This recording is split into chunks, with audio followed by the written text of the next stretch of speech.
Hello everyone, welcome to online economics class. हम revision कर रहे हैं चैप्टर नंबर 1 का, the story of village Palampur, और उस चैप्टर से रिलेटेड ये वीडियो नंबर 4 है। प्रीवियस वीडियोस में हमने डिस्कस किया है about the factor of productions के बारे में, और हमने वहाँ पर पढ़ा था कि there are 4 factor of production. जिन फैक्टर ऑफ प्रोडक्शंस में से हमने पहले लैंड को डिस्कस किया और हमने जाना कि लैंड इज़ ए फिक्स्ड, और उस फिक्स लैंड में हम कैसे जो प्रोडक्टिविटी है वो इंक्रीज़ कर सकते हैं with the help of modern farming methods and use of different machines. Last video में मैंने आपसे डिस्कस किया था about the second factor of production, जो कि लेबर है।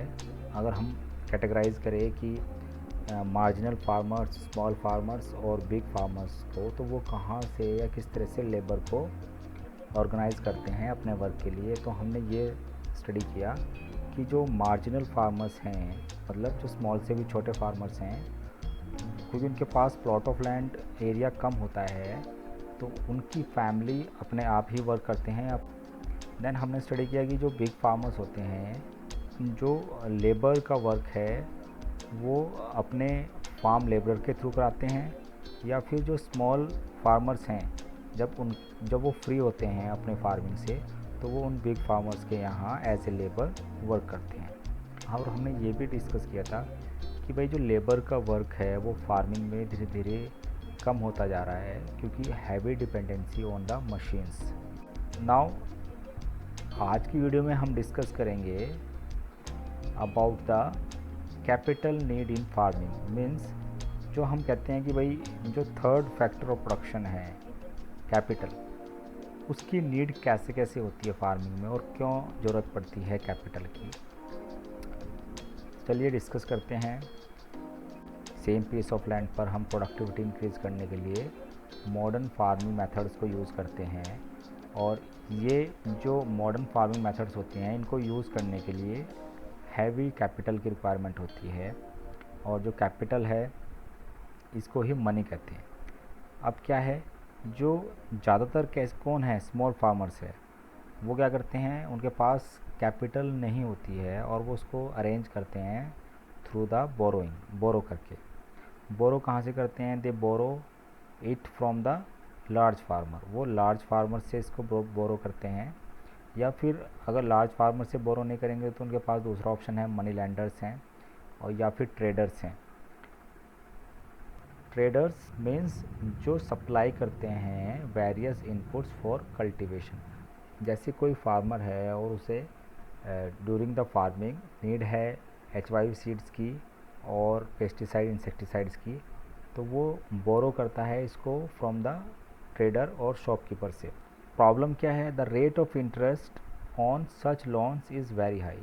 ये जो लोग कैपिटल प्रोवाइड कराते हैं, जो ट्रेडर्स हैं, मनी लैंडर्स हैं या फिर बिग फार्मर्स हैं, ये काफ़ी high rate of interest charge करते हैं, और इसलिए जब उसको रीपे करना पड़ता है तो वो एक तरह का डिस्ट्रेस होता है, या डिस्ट्रेस कह सकते हैं, या प्रॉब्लमेटिक होता है। अब एक इसमें एग्जांपल लिया हुआ है कि स्मॉल फार्मर्स को कैसे नीड पड़ रही है और वो कहाँ पे जा रहा है। एक एग्जांपल है सविता, जो कि एक स्मॉल फार्मर है, और वो प्लान कर रही है कल्टीवेशन का वीट का, और उसके पास जो एरिया ऑफ लैंड है वो 1 हेक्टेयर है। उसको ज़रूरत है सीड्स की, फर्टिलाइज़र्स की और पेस्टिसाइड्स की। अब इन सब चीज़ों के लिए उसको कैश की ज़रूरत पड़ेगी, साथ में उसको वाटर भी, इरिगेशन भी करना है, और साथ में उसको फार्म इंस्ट्रूमेंट को रिपेयर भी करना है। वो सब कुछ मिला के एस्टिमेट ये करती है कि उसको जो वर्किंग कैपिटल की ज़रूरत पड़ेगी, वर्किंग कैपिटल मतलब ड्यूरिंग द कल्टीवेशन जो मनी की नीड होगी, वो उसे अप्रॉक्स पड़ेगी 3000 कम से कम। सो उसके पास मनी नहीं है, और वो डिसाइड करती है मनी बोरो करने का फ्रॉम द तेजपाल सिंह। तेजपाल सिंह कौन है, तेजपाल सिंह एक बिग फार्मर है पालमपुर के अंदर। तो तेजपाल सिंह जो है फार्मर है, और वो एग्री हो जाता है सविता को लोन देने के लिए, और वो उसको बताता है कि उसको इंटरेस्ट रेट चार्ज करेगा 24%, 24% फॉर 4 मंथ, 4 महीने के लिए। तो पर मंथ कितना हो गया, 6% हो गया। Which is very high interest rate. साथ में उसने कहा है तेजपाल सिंह ने कि सविता को प्रॉमिस करना पड़ेगा to work on his field as a farm labour during the harvest season. मतलब जब गेहूं की कटाई का टाइम होगा तो वो उसके यहाँ एज ए फार्म लेबर काम करेगी, और तब वो उसको जो वेजेस देगा वो देगा 100 रुपीज़ पर डे, चाहे तब वेजेस कितनी हाई चल रही हो। उसने पहले ही एडवांस में उससे एग्रीमेंट कर लिया है कि एट दैट टाइम वो उससे फार्म लेबर की तरह से काम कराएगा, और साथ में जो वेजेस उसको देगा वो 100 रुपीज़ पर डे देगा। अब यहाँ पर जो वेजेस है वो भी काफ़ी लो है, और सविता जानती है कि उसको उस दौरान जब हार्वेस्टिंग सीज़न होगा उसको ज़्यादा काम करना पड़ेगा, हार्ड वर्क करना पड़ेगा, क्योंकि उसको अपने खुद के जो फील्ड है जिसमें कल्टीवेशन के लिए वो बोरोइंग ले रही है, कैपिटल बोरो कर रही है, उसको उस फील्ड की भी हार्वेस्टिंग करनी है, एंड तेजपाल सिंह के यहाँ भी वर्क करना है। तो वो हार्वेस्टिंग सीज़न उसके लिए काफ़ी बिजी रहने वाला है। सविता जो है 3 चिल्ड्रंस की मदर है, और उसको अपने घर की रिस्पॉन्सिबिलिटीज़ भी है। सविता एग्री हो जाती है, और एग्री होने के बाद हम कह सकते हैं कि उसकी जो कंडीशंस हैं वो काफ़ी टफ़ है। अब इस सारी केस स्टडी से हम ये एक एज्यूम कर सकते हैं कि स्मॉल फार्मर के लिए कितना मुश्किल है कैपिटल को अरेंज करना। नाउ अब यहाँ पर नंबर 2 बताया हुआ है कि इन कंट्रास्ट, इसके अलावा ये तो हमने डिस्कस किया स्मॉल फार्मर्स के बारे में, मोस्ट स्मॉल फार्मर्स के बारे में। अब इसके जो अपोजिट है ये बताया गया है कि जो मीडियम और लार्ज फार्मर्स होते हैं उनको भी कैपिटल की रिक्वायरमेंट होती है, लेकिन उन्हें बोरो नहीं करना पड़ता है क्योंकि दे हैव ओन सेविंग्स, उनके पास अपनी सेविंग्स होती है। ये सेविंग्स जो प्रीवियसली उनकी क्रॉप प्रोड्यूस हुई थी उसमें से सरप्लस क्रॉप को सेल करने के बाद सेविंग जो बचती है वो उसको यूज़ करते हैं फर्दर वर्किंग कैपिटल के लिए। So they are thus able to arrange for the capital needed, और वो एबल होते हैं जो कैपिटल की रिक्वायरमेंट है उसको फुलफ़िल करने के लिए, मतलब उनकी एबिलिटी होती है कि वो नीड ऑफ कैपिटल जो है वो फुलफ़िल कर सकते हैं। नाउ 3 फैक्टर ऑफ प्रोडक्शन है, हमने उनको स्टडी किया है। अब इन्हीं के अकॉर्डिंग कुछ fill in the blanks given है नेक्स्ट पैराग्राफ के अंदर, हम वो फिल करेंगे। तो among the 3 factors of production we found that labour is the most abundant factor of production.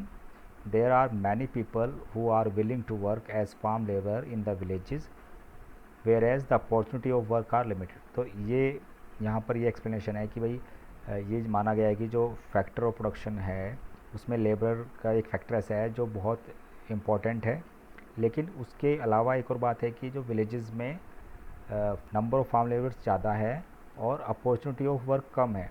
They belong to इधर लैंडलेस फैमिलीज़, या तो ये जो लेबर है लैंडलेस फैमिलीज से है, और कौन है ये है स्मॉल फार्मर्स। ये कौन लोग हैं? स्मॉल फार्मर्स हैं।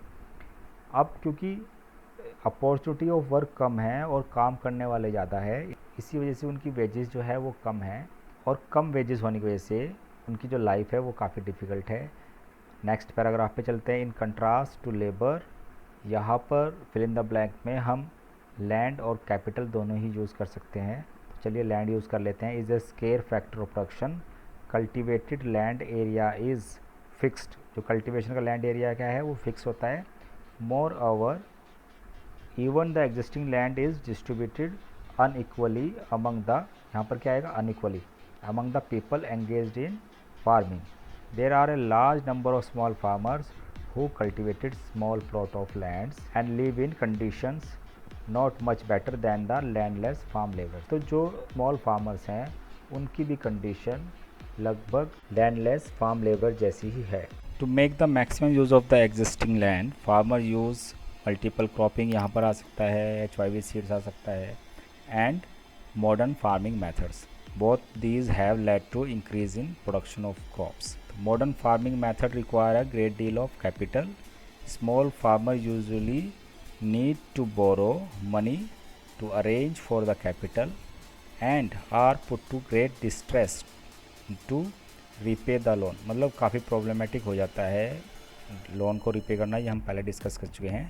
Therefore capital to तो हम यहाँ पे कह सकते हैं कि जो कैपिटल है वो भी एक स्केर्स फैक्टर ऑफ प्रोडक्शन है, particularly for the small farmers. तो ये कह सकते हैं कि भाई कैपिटल भी एक स्केर फैक्टर ऑफ प्रोडक्शन है for the small farmers. Though both land and capital are scarce, there is a basic difference between the two factors of production. Land is a fixed resource, whereas capital is man-made. It is possible to increase capital, whereas land is fixed. Therefore, it is very important that we take good care of land and other natural resources used in farming. Therefore ये बहुत important है कि हम land को proper care करें और ऐसी farming करें जिससे लैंड की जो फर्टिलिटी है वो डिक्रीज़ ना हो। So that's all for today students, thank you, have a nice day.